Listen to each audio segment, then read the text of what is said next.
Next lecture, our next speaker is Oscar Fuentealba. He will wrap up his lectures today on the asymptotic structure of spacetime, a Hamiltonian perspective. Oscar, go ahead. Okay, thank you, Thomas, for the introduction. Okay, so we will continue today. You can guess which is the spin-2 case, gravity. So we will analyze the asymptotic structure from the spatial infinity perspective, and we will take advantage of the Hamiltonian tools to address this problem. So this is something that it is known that at least in 4 dimensions, in the first computation that was realized at spatial infinity, from Hamiltonian perspective, was the computation of Ray and Teitelbaum, and they obtained that the boundary conditions that naturally one could impose from the known solutions did not exhibit the BMS group, but only Poincaré. And this was really at that time good news, because when BMS was discovered, it was something strange. Nobody liked. They were trying to eliminate BMS because they wanted to obtain Poincaré. So, okay, from the Hamiltonian perspective, when the computation was done at spatial infinity, they obtained that there is no BMS. There is no this extension of infinite symmetries. So they were happy. However, we know that, okay, and they knew also that Bondi and collaborators, they discovered, as I showed you in the first lecture, that really there is an infinite dimensional symmetry, but at scribe, at null infinity. And this is a group of diffeomorphisms which are exact symmetries of GR. And they should appear independently of the description. And this should include, for instance, slicings that are naturally adapted to spatial infinity. On the other hand, we know that invariance, and this is something that I've been telling you along the lectures, the invariance of the gravitational asymmetrics under BMS is based on the assumption of these antipode and matching conditions, which are conditions for the fields and charges, just on the point in the Penrose diagram where the future and the past touch each other. But connecting these 3 regions, spatial infinity, the past of the future and the future of the past, is non-trivial and a difficult question. This is because evolution of some initial Cauchy data, enoughly general Cauchy data, make null will make null infinity not so smooth. And this is because the metric and the Weyl tensor will develop logarithmic singularities. This is something that it's been worked from numerical GR and GR people. For instance, in the groups by Friedrich Hahn, or in Max Planck and Valente Kron in London. Okay, so almost how many years? 40, I don't know. Henneaux and Troessaert, they discovered that it's possible to find the BMS symmetry at null infinity, at spatial infinity in 4D. But for that, one has to reconsider parity conditions. Doing that, they eliminate the possibility that VMS is something that is regarded to radiation, because the people at that time, before this paper, they were believing that maybe this infinite dimensional symmetry is related to the fact that null infinity is a region that is reached by radiation. But we know that in 3 dimensions, this is not the case. We have VMS symmetry in 3 dimensions, and there's no any propagating degree of freedom. So it should exist maybe But it was impossible to, I mean, the people were not able to find this VMS until Henneaux and Troessaert. Okay, so the central ingredients for these computations are finiteness and invariance of the off-shell action, and this means that we have to find boundary conditions that make the kinetic term finite, and this is equivalent to say that we have a well-defined symplectic structure. So we can compute or associate to any symmetry a charge generator, to any improper symmetry a charge generator. Also, something that is very, very nice, that we can understand where the matching conditions are emerging, which is the origin, and is the origin is that we have a well-defined action principle at spatial infinity.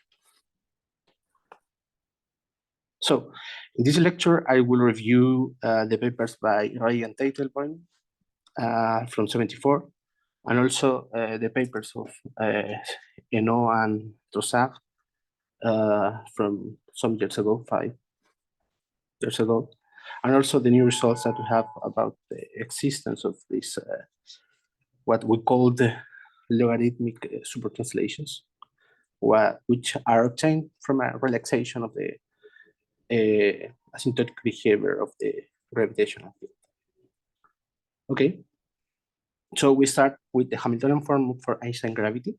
For that, we start for the action in Hamiltonian form. Something that I had to say here is that I'm using the ADM decomposition. So in the ADM decomposition, I will decompose the space-time in the space-like hypersurface at constant time, each other foliation.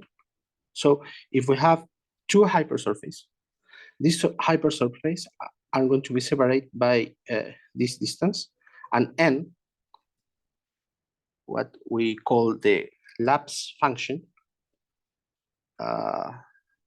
will measure the separation between the two slides. And then we can also measure, if we have a point in an initial surface, we can measure if this point moved along the surface. And this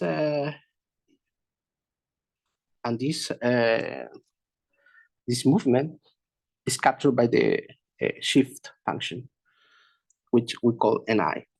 And this plays the role here, and we can compute that by doing the Hamiltonian, the Legendre transformation of the Einstein-Hilbert action. We can obtain that this lapse and this shift are really Lagrange multipliers. So we can compute the line element associated to this change from one surface to the other one. We will obtain this line element. And from here, we can read, which is the ADM decomposition of the metric. And we will obtain that this is equal to 1 to Ni minus n squared, right? And J Ni, sorry, this is down. And then we can compute the inverse of the metric, which is going to be minus 1 over n squared.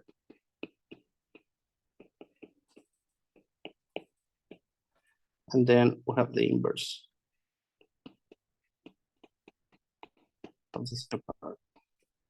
Okay, so this is the ADM decomposition. So here the shift and the lapse, they play the role of Lagrange multipliers, and also we can put the action in terms of these variables by doing the expansion of the Ricci scalar in the Einstein-Hilbert action. So one very good reference to learn about, there is a Spanish version, which is the first one, is the introduction to ADM formalism by Corici and Núñez. I think this is from 1981, but it was recently uploaded in an archive, put on archive in English, so you can find it. Introduction to the ADM formalism, which I think is super clear.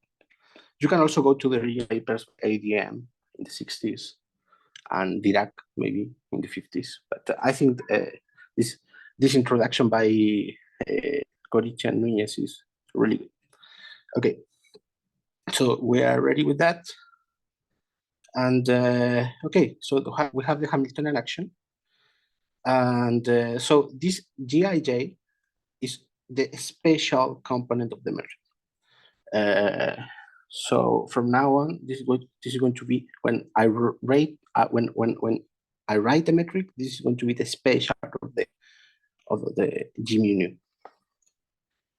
Okay, so we have also boundary term, which is going to be fixed by the roll-off of the fields and also the boundary conditions that we are going to pose on the leading terms under the criteria that I already said, that we have to include as many solutions as possible, making the action finite and also obtain finite and iterable canonical generators. Also, it's important to follow of the constraints, which is a key ingredient in order to have finiteness everywhere. And okay, here you can see, for instance, this G here, and this G is the determinant of the metric. So you can obtain the determinant of the 4-dimensional metric. From the determinant of the 4-dimensional metric, you can obtain the determinant of the spatial metric, and it's related, I think, for this relation. So they're related by the lapse function. Okay.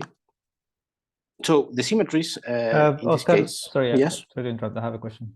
So at some point you mentioned that you're going to, I don't know if you're going to do this here, but finiteness of the off-shell action. Did I understand that correctly? Yes, exactly. Right. So you're not going to impose the full equations of motion, but are going to impose some follow-up conditions that are exactly presumably not incompatible with them. Exactly. So exactly, for finiteness, it's not necessary to say nothing about the time derivatives. this is the thing. So okay. only constraints, please, special things, spatial relations. Yeah. Okay, thanks. Okay, so the symmetries. These are diffeomorphisms that leave the action invariant up to surface integral at the time boundary. So we have to find diffeomorphisms that are leaving the action invariant. In Hamiltonian prescription, this can be found by taking the Poisson bracket, by using the canonical Poisson bracket that one can read from the symplectic form, from the kinetic term of the action. And by doing that, we'll obtain these transformation laws for the field, which are ugly, but they have information about the transformations that we are doing. So these Lie derivatives here, they are transformations with respect to the spatial part of the diffeomorphism, of the generator of the diffeomorphism, which we can split in this case in this way. So these Lie derivatives are taking respect to the spatial part of the diffeomorphism, and then we have and this is related to spatial rotations and also spatial translations. And then we have the time component, or normal component to the hypersurface. And here we have boost and time translations, which are encoded here. Okay, here. Okay, so let's move on. And now we will consider immediately the right-data boundary conditions, which are pretty similar to the Henneaux Julia Silva boundary conditions that I showed yesterday. This follow-up corresponds to the known solutions of general relativity. In this case, Ray and Tate, when they impose these boundary conditions, these parity conditions on the leading orders, in such a way that the kinetic term is finite, all the split form is finite. One replaces the boundary conditions. So the leading order, because okay, we have the flat metric here, but the subleading or the leading order, physical leading order of the metric is going to be an even function in Cartesian coordinates. And it's going to be an even function, and the odd part, and the leading order of the momentum is going to be an odd function under the antipodal map, which is given by this change in usual spherical coordinates. Okay, so the asymptotic symmetry group, as I told you in the introduction, is the Poincaré group. We have the Lorentz group and translations, which are preserving the boundary conditions, but also very similar to electromagnetism. It is possible to find translations which are dependent on the angles, right? But these must be odd functions. So in principle, we have an infinite dimensional symmetry that is preserving the boundary conditions, the follow-up. But it turns out that these are proper gauge transformations because the charge is 0 for them. And one can see that, okay, so this must be odd functions because I told you that the metric must be even. So the partial derivative is odd. So AI must be odd in such a way that the metric is even. And an opposite way here, we have double derivative. So this is even, and this must be odd. So A must be odd.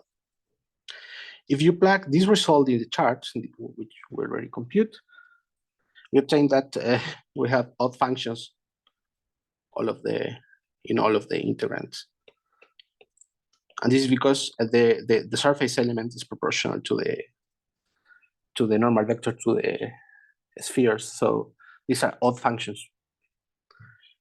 Okay, so the only improper gauge transformations are the usual constant space-time translations. So as in the case of electromagnetism, we can fix that, and this is something that Henneaux and Troessaert did. And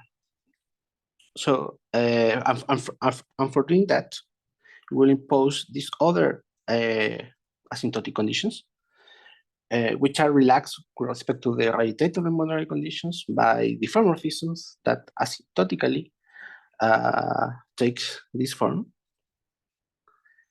Okay, so what they are doing is really changing the parity of the asymptotic behavior of the fields.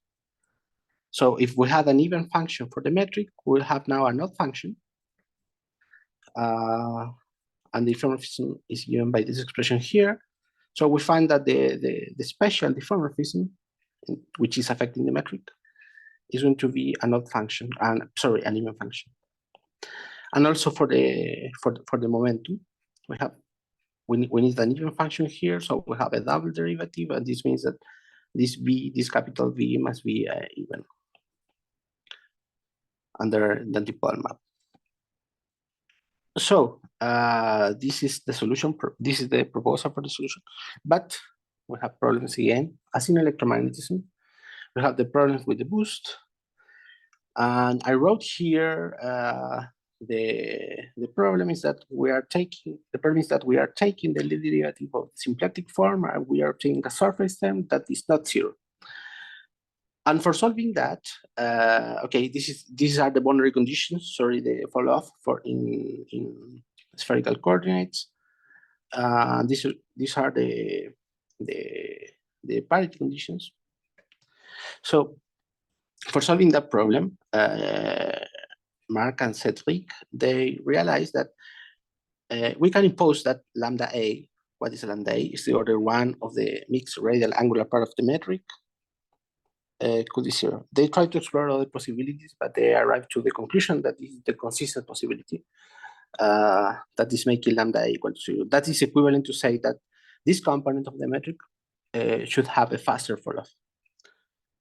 So from the transformation law of this component, we have to find consistency because this must be 0. So for doing that, we have to make a gauge transformation that kills this boost transformation here.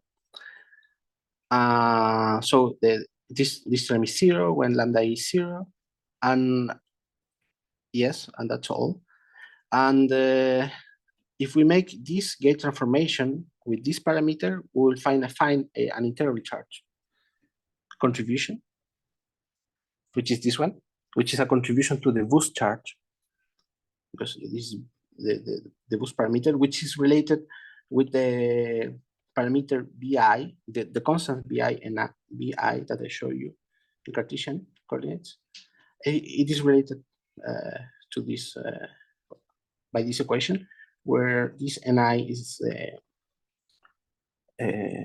is a normal vector to the sphere. And one can see that the equation that is satisfied by this b, it is really this equation here. Okay, this GAB, sorry, equal to 0. Where this GAB is the metric on the two sphere, and these covariant derivatives are taken with respect to G bar, sorry. Okay, so we can move on. But still, okay, you see that if we make this component equal to 0, this integrability condition, we will kill this term, and this term.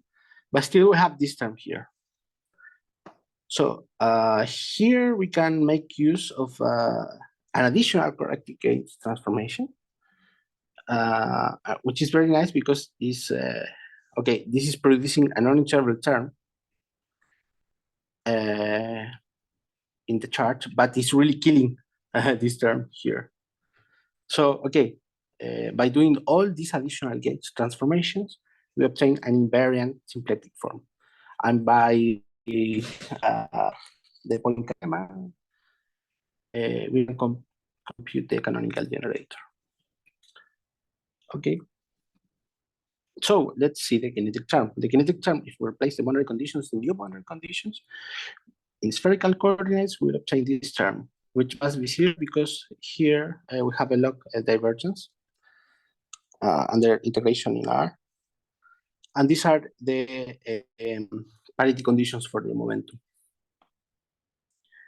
Okay, so it's enough if we ask for a faster constraint of the falloff. So we are going to kill the leading order of the constraints.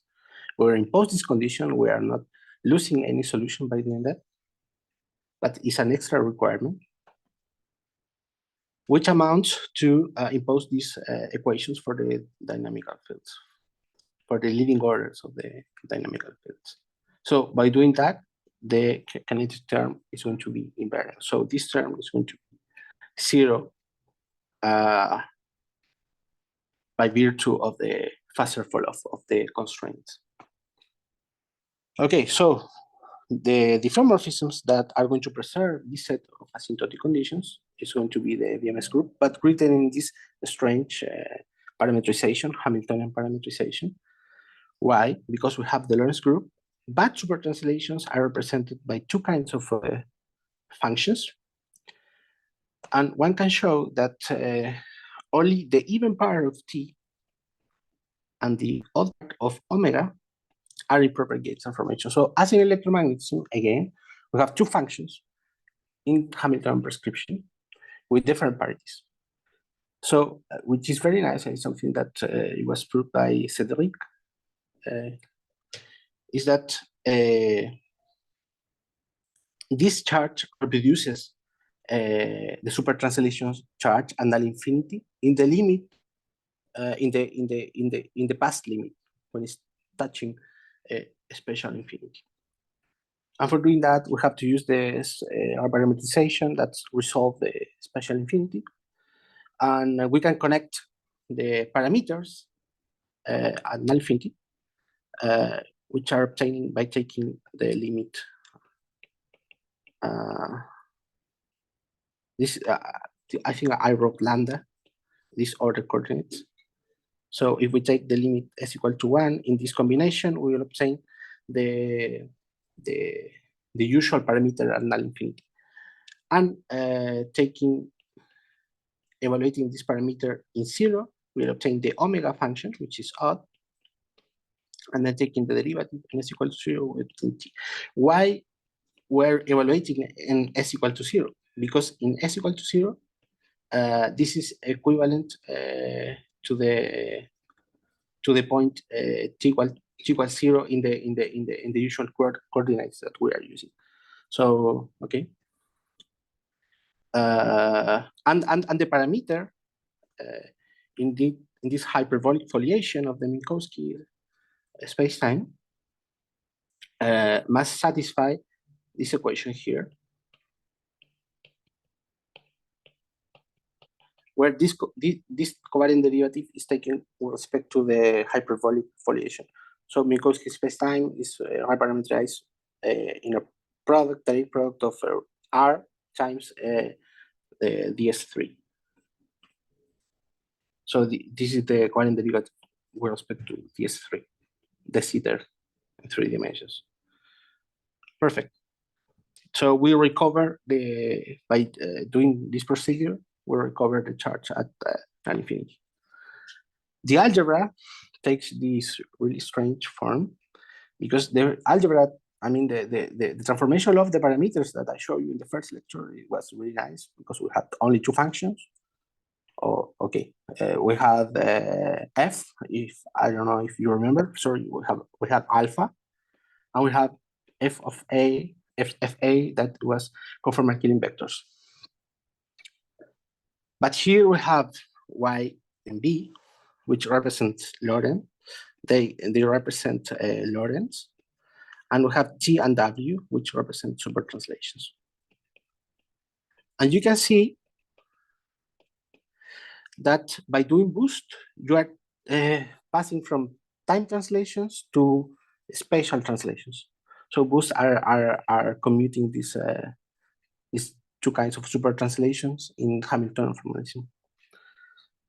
So it is possible to prove, and it's something that I show you, which is the receipt. We can start from t and w and arrive to alpha. So we recover the usual description of the supertranslations at null infinity in the past of future null infinity. It is possible to prove also this in our papers. The parity conditions at the spatial infinity define initial data that do not lead to the logarithmic singularity studied by Frederick and Valiente-Cron. And also we obtained, by imposing these parity conditions, we obtained the antipodal matching conditions. So it's really nice. Okay, so, but we see here that we have a semi-direct product between Lorentz and supertranslations. So what physically means this is that if we take, and the quantity that is changing is the angular momentum. So if we make a supertranslation, we can change the supertranslations.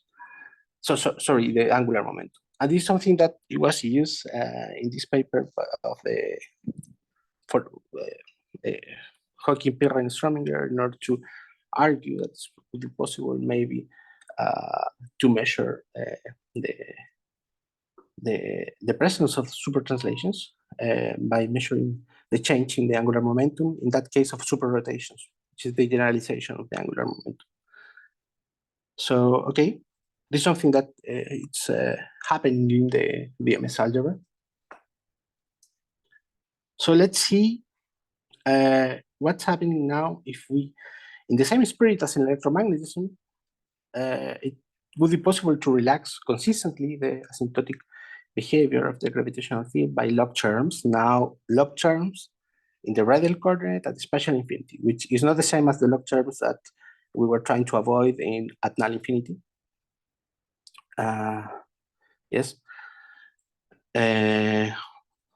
These log terms were in the radius and also in the null time in U.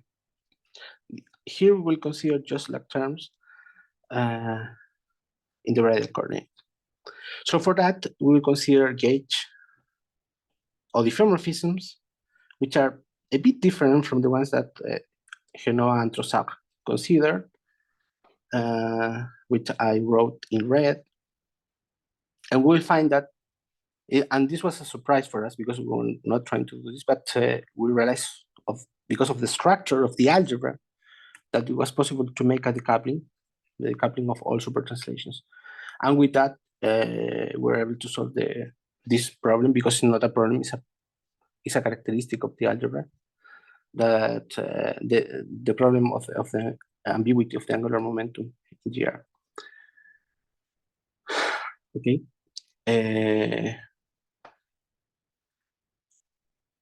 It was another proposals at null infinity. The derivations in those cases were totally independent from us. And they are related on, they work because they are assuming that they're considering something called Christodoulou-Kleinerman spacetimes, which are assuming some things with respect to the Bondi shear, this CAB that I showed you in the first lecture, in order to solve the problem. But we were able to show something really interesting, that it is not necessary to impose this condition from the special infinity point of view. There is no necessity, there is no need to impose this condition. So we can act really with a generic shear, Bondi shear. And we proved in this paper that all these proposals were indeed equivalent. So, but it's something that is missing is trying to study at null infinity this problem, but without imposing the Christodoulou-Kleinerman condition. Okay, so and also what is in depth from null infinity is proposing a set boundary conditions in such a way that this is happening. And from our perspective, we impose the boundary conditions, and this is really nice because it's happening, and we can obtain all the transformation law for the fields by just imposing boundary conditions. Just computing the Poisson brackets with the canonical generators.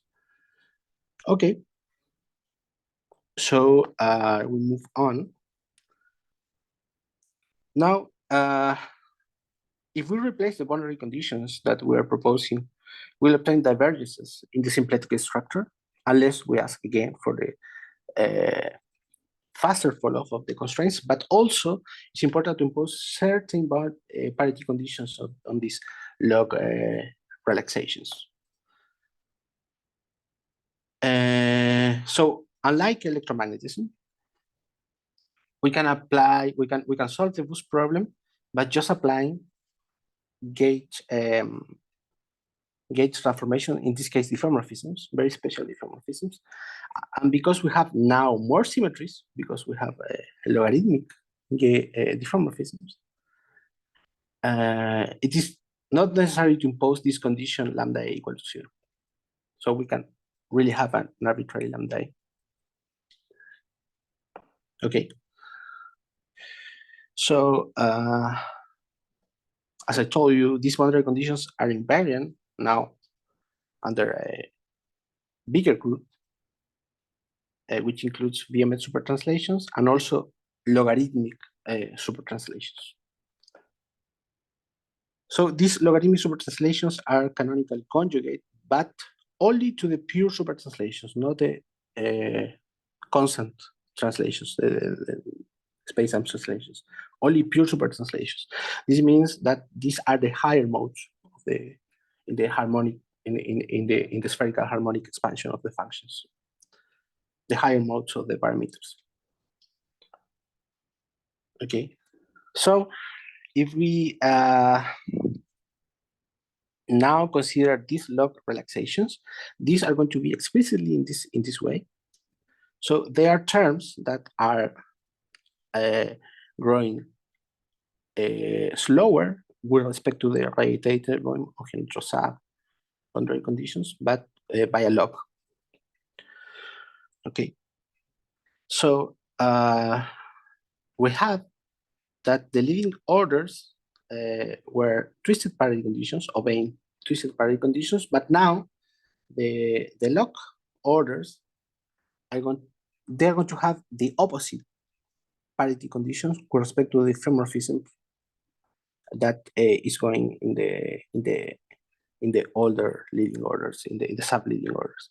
So for instance, if we have that this is an odd function, then the log relaxation is going to be an even function. If this is even, this is going to be odd. Okay. So this is the summary of the conditions, and this is something that it was a really long computation, as you can see in the paper, but we realized that this is the conditions. One can write these conditions spherical coordinates, and one can obtain that since of or due to the nonlinearity of GR, we need sub-leading terms, which are logs. Okay, and also we can have an arbitrary lambda a there.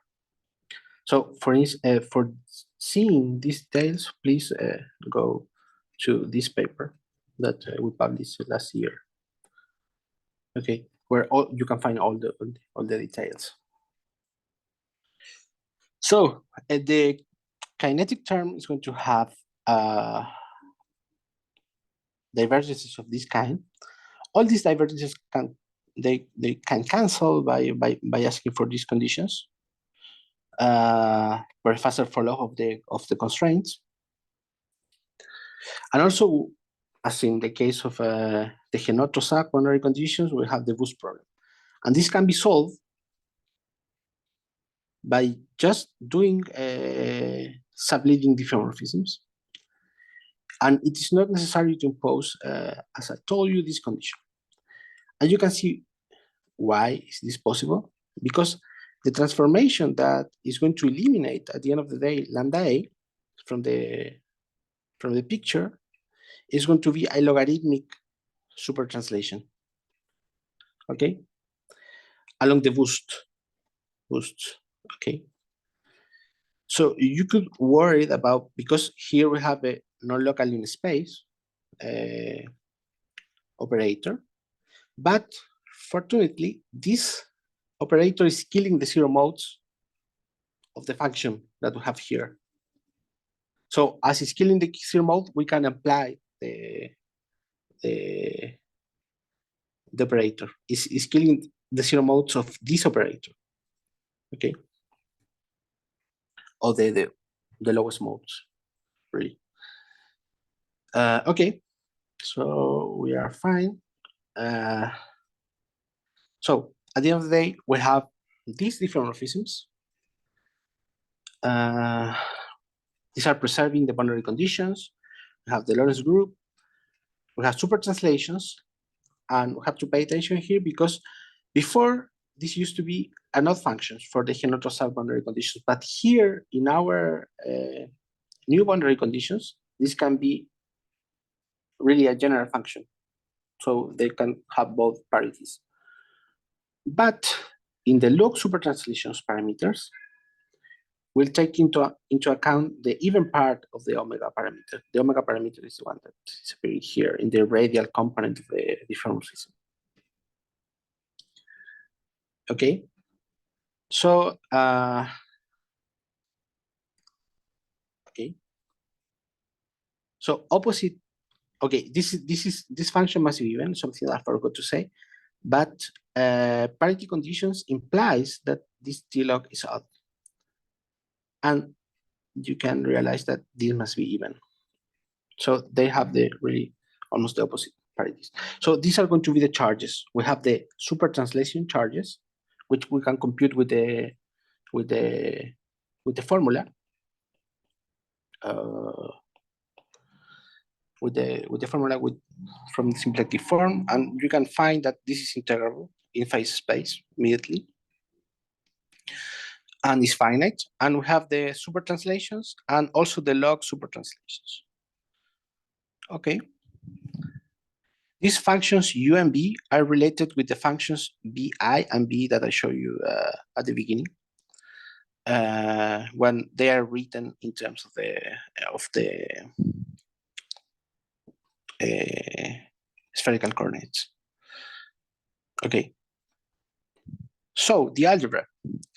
Again, we have the inhomogeneous Lorentz algebra. We have the transformation law of the super translations, and you can see here that the transformation law of the log super translations is pretty similar.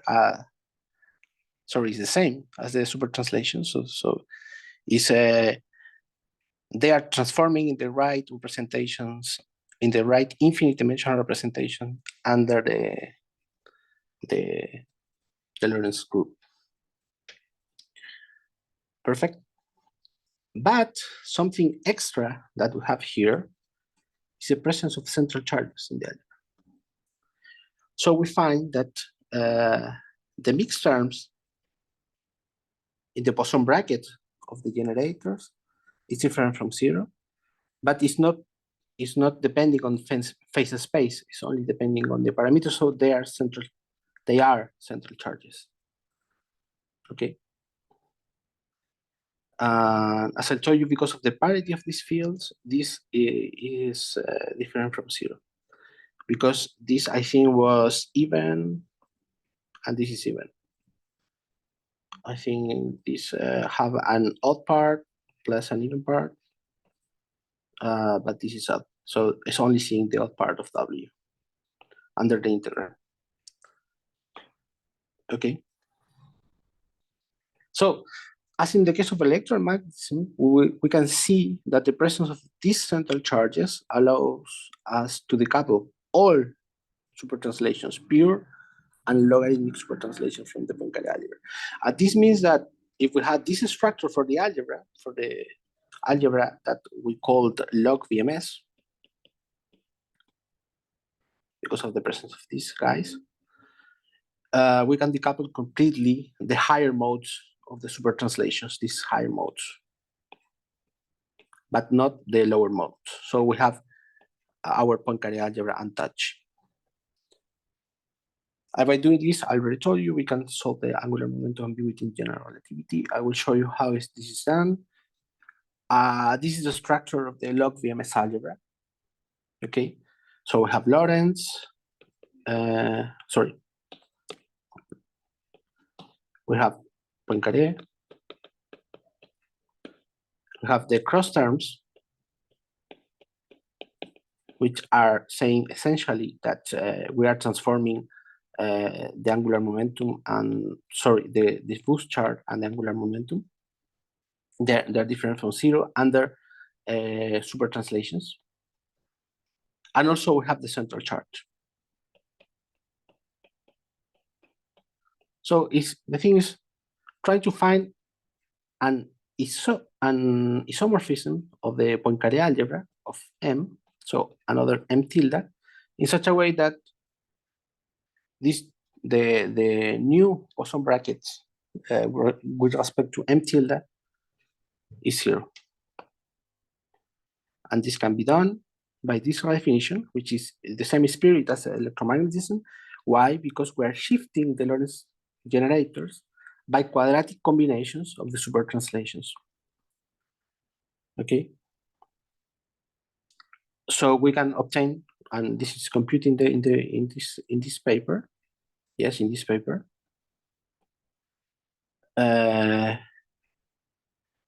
We can obtain this the result, which was really surprising.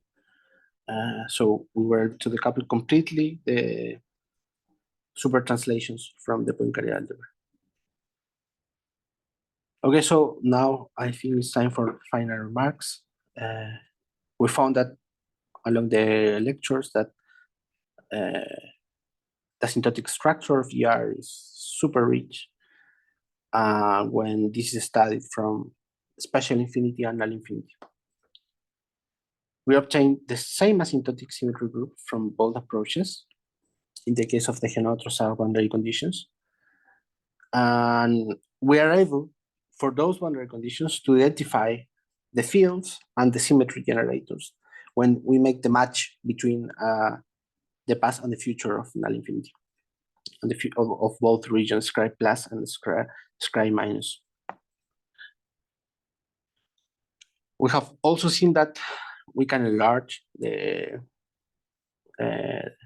asymptotic symmetries by introducing these logarithmic supertranslations, which are improper gauge symmetries, conjugate to the pure supertranslations. And as a byproduct of this exploration, we found this new algebraic structure, which is really the direct sum of the Poincaré plus a Heisenberg algebra, and solving in this way the angular momentum ambiguity problem. So to be done, given these new results, something that we haven't done yet, but it's open, is a match with null infinity. What is the other side, in the other side of the story? What can we find? It is possible to relax the boundary conditions there. I don't know. If this is possible, I think it should be possible by doing the coordinate transformation. We could, for instance, find by taking advantage of the remarkable discovery by Strominger, new gravitational memory effects or lots of theorems that nobody have seen, but okay, let's hope that they're there. Also, one could explore taking these new tools that I already told you, these new considerations for parity conditions, relaxing the asymptotic conditions with gauge transformations. One could explore another backgrounds as ADS, for instance. What's happening in the with arbitrary dimensions is something that is just starting.